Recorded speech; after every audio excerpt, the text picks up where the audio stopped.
Hello guys, welcome back to my YouTube channel pedagogy for math classes. इस video से पहले हमने discuss कर लेते क्वेश्चन 8 तक, उसका लिंक आपको हमारे डिस्क्रिप्शन बॉक्स में मिल जाएगा। आज हम डिस्कस करेंगे क्वेश्चन 9 से। अगर आप हमारे चैनल पर नए हैं तो हमारे वीडियो को लाइक और सब्सक्राइब कर दीजिए, जिससे आप हमारी वीडियो टाइम टू टाइम देख सकें। चलिए फिर आज क्वेश्चन 9 करते हैं। देखिए क्वेश्चन 9 क्या कह रहा है, find the coordinate of the point which divide the line segment joining A point and B point into 4 equal parts. तो आपको कोऑर्डिनेट फाइंड करने हैं जो डिवाइड कर रहा है ए और बी पॉइंट। ओके, कितने पार्ट में डिवाइड कर रहा है? 4 इक्वल पार्ट्स में। तो देखिए फिर कैसे होगा ये। देखिए फिर आपको ए पॉइंट और बी पॉइंट ये दिया हुआ है और बोला कि divided into 4 equal parts. Okay, और find the coordinate of point which divide the line segment A and B, है ना। तो आपको कोऑर्डिनेट फाइंड करने हैं जो ये 4 इक्वल पार्ट्स में डिवाइड हो रहे हैं। 4 पार्ट में डिवाइड हो रहे हैं, 4 पार्ट के अंदर जो जो पॉइंट आएंगे उसके कोऑर्डिनेट आपको फाइंड करने हैं। ओके, तो देखिए समझिए कैसे करना है। देखिए इस तरीके से लाइन ड्रॉ करिए। एक सबसे पहले आपको ए पॉइंट दिया हुआ है -2, 2। ओके, और आपको बी पॉइंट दिया हुआ है 2, 8। और क्या बोला आपको? Divide into 4 equal parts. 4 equal parts में बराबर है ना। तो एक पार्ट आपका ये हो गया, 2 पार्ट, देख लीजिए, एक पार्ट, 2 पार्ट, और यहाँ पे एक और डॉट लगा देंगे तो 3 पार्ट, और ये 4 पार्ट। तो हो गया आपका यहाँ से लेके यहाँ तक एक पार्ट, देख लीजिए, यहाँ से लेके यहाँ तक एक पार्ट, यहाँ से लेके यहाँ तक 2 पार्ट, यहाँ से लेके यहाँ तक 3 पार्ट, और यहाँ से लेके यहाँ तक 4 पार्ट। ये आपके 4 इक्वल पार्ट्स में डिवाइड है। ओके, तो आप इसे पी पॉइंट मान लीजिए, इसे क्यू पॉइंट मान लीजिए, इसे आर पॉइंट मान लीजिए। आपको find the coordinate of point which divide the line segment. आपको ये कोऑर्डिनेट और ये कोऑर्डिनेट फाइंड करना है। मतलब कि कोऑर्डिनेट पी, कोऑर्डिनेट क्यू और कोऑर्डिनेट आर आपको फाइंड आउट करना है। ओके, तो देखिए आप यहाँ से लेके यहाँ तक के डिस्टेंस को के मान लीजिए। तो ये सारे भी के होंगी, because these are all equal part. ये सारे इक्वल है आपस में। आप इसे मान लीजिए लेट ए पी इक्वल के, तो आपका पी क्यू भी के होगा और क्यू आर भी के होगा और आपका आर बी भी के होगा, क्योंकि ये 4 इक्वल पार्ट में डिवाइड हो रहा है। तो ये आपका के यहाँ से लेके यहाँ तक की डिस्टेंस रेस हो गया के, यहाँ से लेके यहाँ तक का भी रेस हो के, यहाँ से लेके यहाँ तक का भी के, और ये भी इसी तरीके से। ओके, तो देखिए हमें कोऑर्डिनेट पी फाइंड करना है, क्यू फाइंड करना है, आर फाइंड करना है। तो सबसे पहले हम क्यू पी फाइंड करेंगे। तो देखिए जब आप पी फाइंड करेंगे तो आपको क्या चीज़ ध्यान देना है। देखिए इससे ये 9th क्वेश्चन और सेकंड क्वेश्चन में भी इसी तरीके से हमने आपको बताया था। तो देखिए जैसे कि आपको कोऑर्डिनेट पी फाइंड करना है, तो देखिए किस तरीके से होगा कोऑर्डिनेट पी। ओके, तो देखिए फॉर कोऑर्डिनेट पी आप इस तरीके से लिख सकते हैं। तो देखिए आपको पता है, इसे मान लीजिए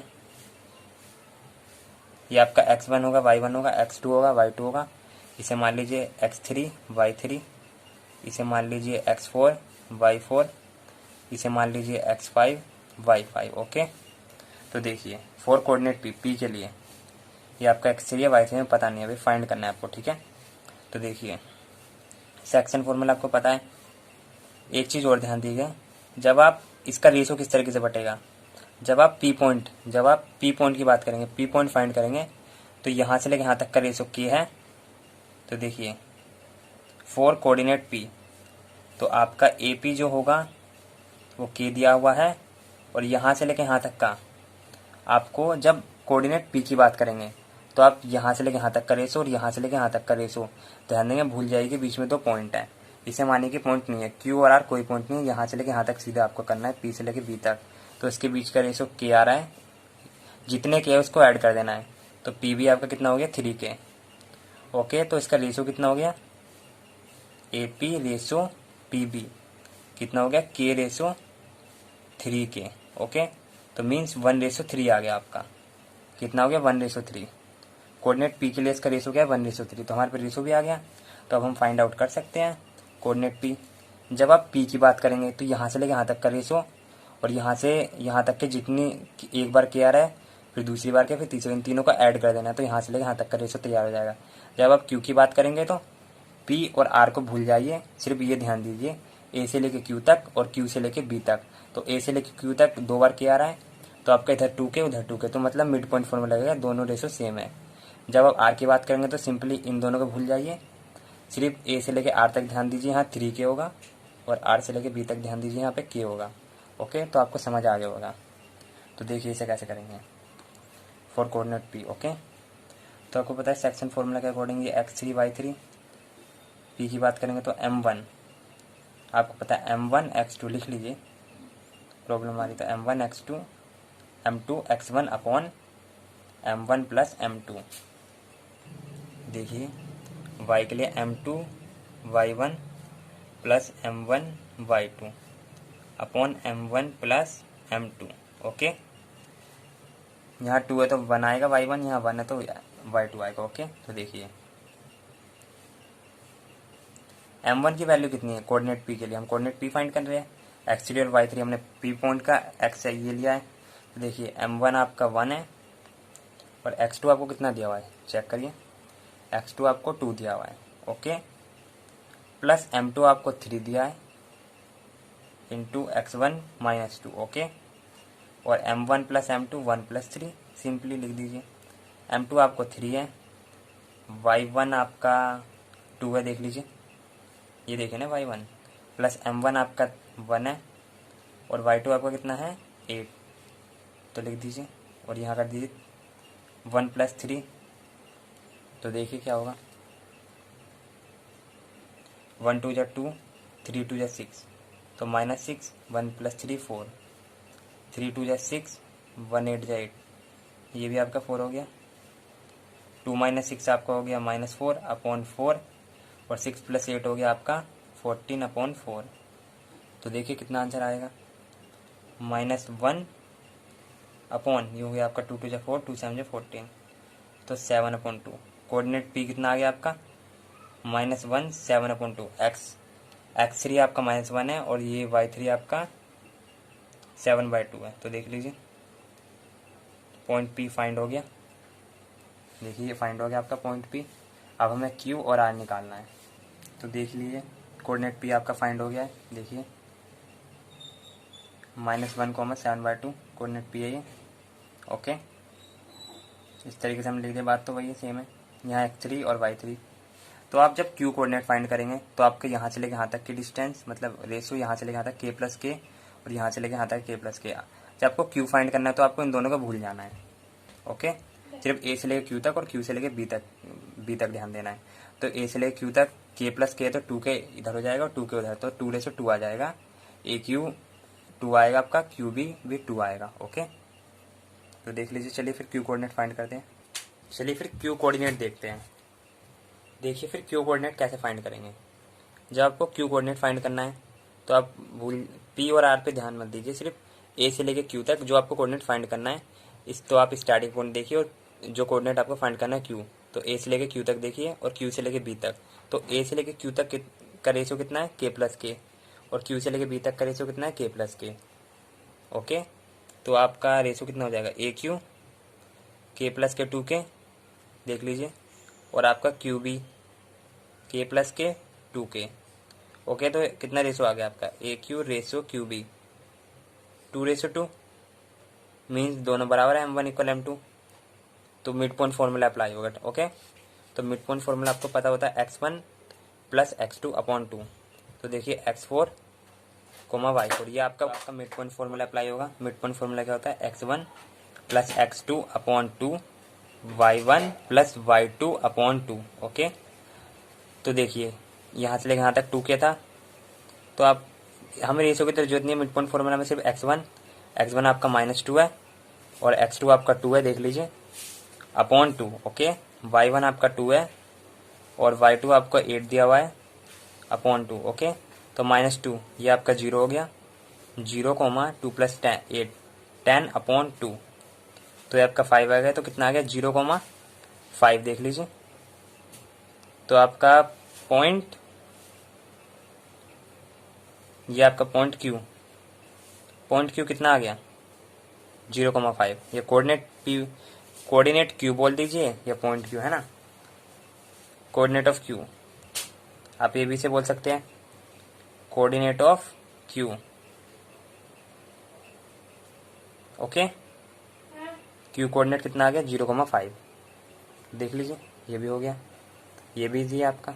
अब इसी तरीके से आपको आर पॉइंट भी फाइंड करना है, मतलब कि आर कोऑर्डिनेट x5, 5, 5, ओके, ये आपको फाइंड करना है।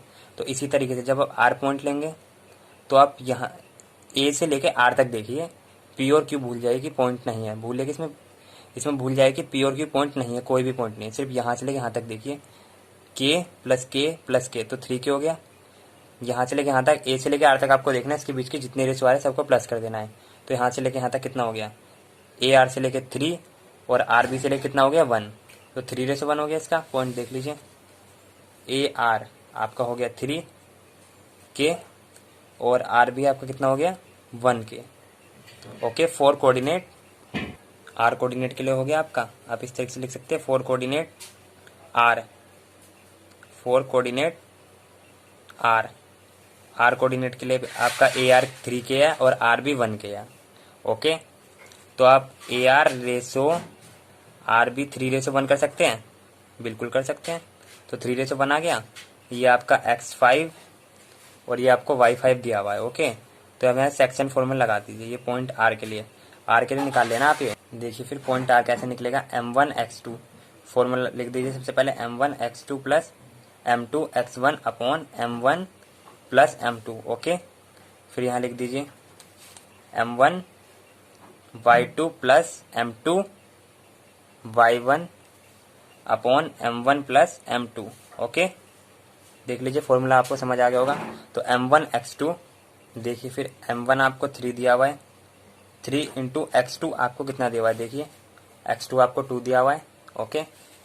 देखिए फिर 2 लिख दीजिए यहाँ पे, प्लस m2 आपको 1 दिया हुआ है और x1 आपको -2 दिया हुआ है, जहाँ तक देखिए -2 दिया हुआ है, okay.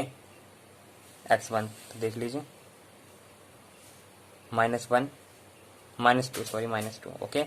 m1 plus m2 3 plus 1, इसी तरीके से उसकी वैल्यू रख दीजिए। देखिए फिर m1 आपको 3 दिया हुआ है और y2 आपको 8 दिया हुआ है, अपनी कॉपी में देखिए, अभी आपने नोट करा होगा। और m2 आपको 1 दिया हुआ है और y1 आपको 2 दिया हुआ है, अपनी कॉपी में देखिए, आपने अभी नोट किया होगा इसे, 3 प्लस 1, ओके। तो देख लीजिए सिंपली ये भी सोल्व हो गया, यहाँ पे ब्रैकेट ऐसे लगा दीजिए, देखिए सिंपली सोल्व हो गया। 3 2 6, 1 -2 2, ओके। 1 2 2, ये -2 है तो 1 से 2 की मल्टीप्लाई करेंगे तो 2 और -2 आ जाएगा, माइनस का निशान है तो ये आपका 4, 3 8 24 प्लस 2 अपॉन 4, ओके। तो ये आपका 6 -2 अपॉन 4 आ रहा है ना, तो आप इसे ऐसे कर सकते हैं। देखिए फिर 6 -2 आपका हो गया 4 और ये भी आपका 4, ये हो गया आपका 26 अपॉन 4, तो ये आपका कैंसिल होगा तो आएगा 1, ये आएगा आपका 2 2 4, 2 1 2, 2 3 6, ओके। तो आपका कोऑर्डिनेट आर कितना आ गया, coordinate of R 1,13/2 coordinate of R. तो देख लीजिए सिंपली हमने आर भी निकाल दिया था, पी भी निकाल दिया था, पॉइंट क्यू भी निकाल दिया था। एक बार और देख लीजिए, देखिए यहाँ पे कोऑर्डिनेट क्यू किस तरीके से निकाला गया था। क्यू कोऑर्डिनेट था यहाँ से लेके यहाँ तक के प्लस के, यहाँ से लेके यहाँ तक के प्लस के, तो 2 के हो गया था आपका। जब हमने क्यू कोऑर्डिनेट हमें जब क्यू कोऑर्डिनेट निकालना था तो ए से लेके क्यू तक हमने सिर्फ ध्यान दिया था और क्यू से लेके बी तक, इसके बीच में पी पॉइंट आ रहा था और आर पॉइंट, इसे नहीं लिया था क्योंकि क्यू कोऑर्डिनेट निकालना था, तो इसके बीच के रेशो को हमने प्लस कर दिया था, सिर्फ इसके बीच के रेशो प्लस होंगे। और क्यू से लेके बी तक करेंगे तो ये पॉइंट नहीं लेंगे, इसके लिए यहाँ से लेके यहाँ तक का रेशो प्लस हो। आप बस इतना समझिए, ऐसे क्वेश्चनों में करना रहता है, जैसे 3 पार्ट दे दे, 4 पार्ट दे दे, 5 पार्ट में डिवाइड कर दे। आपको करना ये है, जैसे कि आपको पहला कोऑर्डिनेट निकालना है, तो आप पहला कोऑर्डिनेट निकालना है तो जो अलग अलग पॉइंट दिए हैं उन पॉइंटों को भूल जाइए, उनके जो रेशियो है सिर्फ उन्हें काउंट करिए। यहाँ से लेकर यहाँ तक 3 के बन रहा था, तो आपका ये 1:3 हो गया कोऑर्डिनेट पी के लिए, क्यू के लिए इक्वल आ रहे हैं, 2:2 आ रहे हैं, ओके। और आर के लिए यहाँ से यहाँ तक कितना रेशियो है 3, तो 3:1 हो गया। बस आपको रेशियो फाइंड करने हैं, ये आपका कोऑर्डिनेट ऑटोमेटिक फाइंड हो जाएगा। बस इन क्वेश्चनों में ऐसी है, सारे ऐसे होंगे सिंपली। चलिए फिर अब 10th क्वेश्चन देखते हैं। देखिए फिर 10th question, find the area of rhombus if it's vertex. ये आपको वर्टिसेस दी गई है, आपको एरिया ऑफ रोम्बस बताना है, ओके। देखिए फिर कैसे करेंगे। देखिए 10th क्वेश्चन, आपको एरिया ऑफ रोम्बस बताना था, तो देखिए फिर एरिया ऑफ रोम्बस का फॉर्मूला क्या होता है। सबसे पहले ये देखिए, half product of its diagonal, मतलब कि डायगनल के प्रोडक्ट करने मल्टीप्लाई आपस में। Okay, product of its diagonal. तो देख लीजिए, तो आपको डायगनल्स के कैसे फाइंड करेंगे, देखिए आप इस तरीके से ड्रॉ कर दे दीजिए डायगनल्स के। तो अब यहाँ से लेके यहाँ तक की डिस्टेंस BD डिस्टेंस और AC डिस्टेंस निकाल लेंगे तो आपका डायगनल फाइंड हो जाएगा। क्योंकि डायगनल के आपस में मल्टीप्लाई करनी है ना, मीन्स हाफ, एक डायगनल हो गया आपका AC और एक डायगनल हो गया आपका BD। तो आपको बस ये फाइंड करना है। ये तो वेरी इजी क्वेश्चन है, बहुत आसान क्वेश्चन है एक्सरसाइज का। तो देखिए AC किस तरीके से फाइंड करेंगे, under root x2 minus x1, x2 आपका -1 है और आपका x1 -3, मीन्स 3 है तो बीच में माइनस आता है, x2 माइनस x1 का होल स्क्वायर प्लस y2 आपका 4 है, y1 आपका 0 है। तो देख लीजिए सिंपली क्या आएगा, सिंपली आपका आ गया -4 का होल स्क्वायर प्लस 4 का होल स्क्वायर।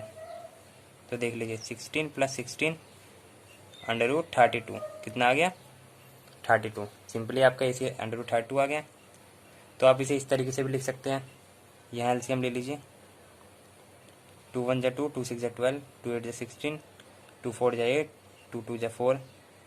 तो आपको पता है कि जो दो पेयर बन रहे हैं उन्हें बाहर निकाल दीजिए। ये 2 बार है तो एक बार बाहर निकलिए, ये भी 2 बार है तो एक बार बाहर लिखिए, और जो एक 2 बच गया वो अंदर, 2 2 जा 4, 4 अंडर रूट 2 आ गया। ये कितना आ गया 4 अंडर रूट 2। अब इसी तरीके से आप BD निकालिए। अब BD की डिस्टेंस फाइंड करिए, देखिए BD। ओके, तो देखिए आपको x2 -2 दिया हुआ है और x1 आपको -4 दिया हुआ है, x2 माइनस x1 का होल स्क्वायर प्लस y2 आपको -1 दिया हुआ है और y1 आपको 5 दिया हुआ है। तो सिंपली आपको डिस्टेंस फॉर्मूले से तो ये तो आती होगा, बता रखा हमने इससे पहले भी। ये हो गया आपका -6 का होल स्क्वायर और ये भी आपका -6 का होल स्क्वायर। तो देख लीजिए 36 प्लस 36 कितना हो गया आपका 72। ओके, तो देखिए BD आपका अंडर रूट 72 आ गया। इसका भी सिंपली एलसीएम ले लीजिए, 72, 2 3 जा 6, 2 6 जा 12, 2 1 जा 2, 2 8 जा 16, 2 9 जा 18, 3 3 जा 9।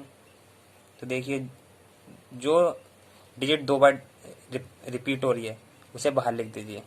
2 बार कौन कौन सी हो रही है, 2 हो रहा है और एक और 3 हो रहा है, और जो बच गया उसे अंडर रूट में ही रहने दीजिए। तो 2 3 जा 6, 6 अंडर रूट 2। तो देखिए अब आपका एरिया ऑफ रोम्बस क्या दिया था, AC इंटू BD, मतलब product of its diagonal. Diagonal आपका AC था और BD था, इसके अलावा तो कोई और नहीं था। तो AC और BD की यहाँ वैल्यू रख दीजिए, आपका आंसर आ जाएगा। देखिए फिर AC आपकी कितनी वैल्यू दी थी, 4 अंडर रूट 2, अभी हमने फाइंड करी थी, और BD आपका 6 अंडर रूट 2 आ रहा था। ओके, तो देख लीजिए सिंपली 1/2, 4 6 जा 24, अंडर रूट से अंडर रूट जब मल्टीप्लाई करते हैं तो देख लीजिए आपका 2 आता है। और किस तरीके से 2 आता है वही बता देते हैं, क्योंकि जब आपको पता है मल्टीप्लाई में पावर प्लस होती है। ये आपको इस तरीके से दिया हुआ है, 2 1/2 इंटू 2 1/2। ओके, तो मल्टीप्लाई में पावर प्लस होती है तो 1/2 प्लस 1/2, अब कितना आता है 2। ओके, इसलिए हम 2 लिखते हैं, अंडर रूट 2। ठीक है, तो आपका कैंसिल आउट हो गया, आपका कितना आ गया 24 स्क्वायर यूनिट। कितना आंसर आ गया 24 स्क्वायर यूनिट। देख लीजिए 24 आ गया। तो दोस्तों इस वीडियो में इतना ही, अब नेक्स्ट एक्सरसाइज नेक्स्ट वीडियो में करेंगे। अगर आपको हमारी वीडियो अच्छी लगे तो प्लीज़ लाइक और सब्सक्राइब करके जाइएगा।